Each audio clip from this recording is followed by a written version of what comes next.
اعوذ باللہ من الشیطان الرجیم، بسم اللہ الرحمن الرحیم۔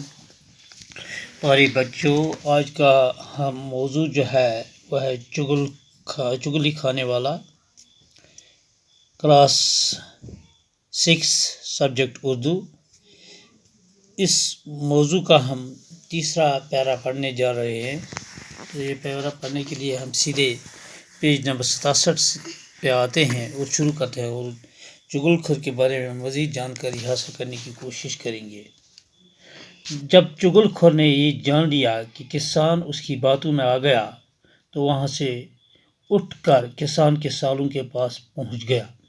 وہ ایک دوسرے گاؤں میں رہتے تھے۔ دیکھیے، چگل خور کی بات ہم کر رہے تھے کہ اس کو بہت بری لت پڑی تھی چگلی کھانے کی، اور وہ اس زمیندار کے پاس نوکر اسی شرط پہ رہا کہ 6 ماہ کے بعد مجھے ایک چگلی کھانے کی اجازت ہونی چاہیے۔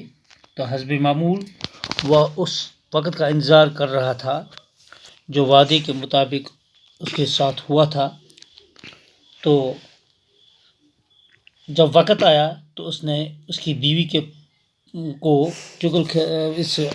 اس کے شوہر کے بارے میں چگلی کھائی، اور جب وہاں وہ کامیاب ہو گیا تو بعد میں اس کے شوہر کے پاس چلا گیا تو اس کے کو بھی بیوی کے متعلق برا بلا کہا۔ تو جب وہاں بھی کامیاب ہوا، اس کے بعد وہ ان کے سالوں کے پاس پہنچ گیا۔ جب چگل خور نے یہ جان لیا کہ کسان اس کی باتوں میں آ گیا تو وہاں سے اٹھ کر کسان کے سالوں کے پاس پہنچ گیا۔ کب بھی کسان کے سالوں کے پاس پہنچ گیا؟ جب اس نے اس کسان کو اپنی بیوی کے خلاف اکسایا اور وہ اس کی باتوں میں پھنس گیا، تو بعد میں اس نے موقع غنیمت سمجھ کر سالوں کے پاس جانے کی کوشش کی۔ تو وہ وہاں سے اٹھ کر اس کسان کے سالوں کے پاس پہنچ گیا جو ایک دوسرے گاؤں میں رہتے تھے۔ چگل خور نے انہیں بتایا کہ تم یہاں مزے کر رہے ہو اور تمہاری بہنوئی تمہاری بہن کو روزانہ بڑی بے دردی سے مارتا ہے۔ تو ان کے پاس کون سی شکایت کی، کون سی چگلی کھائی؟ کسان کے بارے میں کہا کہ آپ آرام سے یہاں بیٹھے ہو، آپ مزے کر رہے ہو، اور آپ کا بہنوئی جو ہے وہ آپ کی بہن کی ہر روز پٹائی کرتا ہے، وہ اس کو بے دردی سے مارتا ہے۔ انہوں نے حیران ہو کر کہا، ہماری بہن نے تو کبھی نہیں بتایا۔ وہ لوگ حیران ہو گئے، اس کے سالے حیران ہو گئے، اور حیرانگی کا عالم میں وہ سوچنے لگے کہ ہماری بہن نے کبھی ایسی شکایت نہیں کی کہ میرا شوہر مجھے پٹائی کر رہا ہے، وہ مجھے مارتا ہے اور مجھے بے دردی سے مارتا ہے۔ اس نے تو کبھی ایسی شکایت ہمارے پاس کی ہی نہیں۔ چگل خور نے کہا، وہ بیچاری شرم کے مارے تمہیں کچھ نہیں بتاتی۔ تو یہ سننے کے بعد، یہ جواب سننے کے بعد چگل خور نے انہیں بتایا، راضی کرنے کے لیے ان کو بتایا کہ وہ شرم کے ماری آپ کو یہ بتا نہیں سکتی ہے کہ میرا شوہر مجھے زد و کوب کرتا ہے، مجھے بے دردی سے مارتا ہے۔ انہوں نے کہا، ہم تمہاری بات پر کیسے یقین کر لیں؟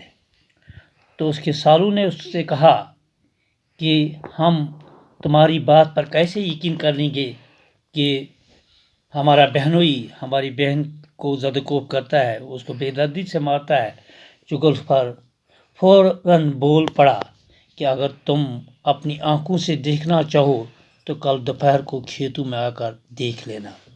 چگل خور نے ان سے کہا کہ اگر خود آپ اپنی آنکھوں سے یہ سارا واقعہ دیکھنا چاہتے ہو تو کل دوپہر کو کھیتوں میں آ کر دیکھ لینا کہ کیا تمہارا بہنوئی جو ہے وہ تمہاری بہن کو زد و کوب کرتا ہے، بے دردی سے مارتا ہے یا نہیں مارتا ہے۔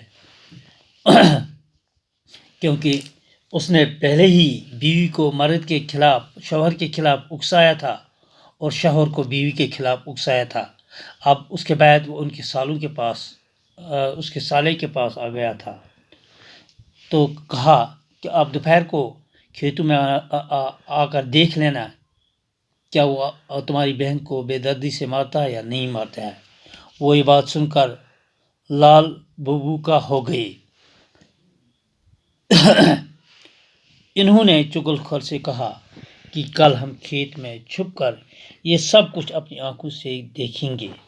تو وہ غصے کے باعث سرخ ہو گئے، ان کا چہرہ سرخ ہو گیا جب انہوں نے چغل خور کی زبان سے یہ بات سنی اور کہا کہ کل ہم کھیتوں میں چھپ کر بیٹھیں گے اور ہم یہ سب اپنی آنکھوں سے دیکھنے کی کوشش کریں گے۔ تو اس طرح آج کا یہ موضوع جو ہے یہیں پر اختتام پذیر ہوتا ہے۔ دیجیے اجازت، شکریہ۔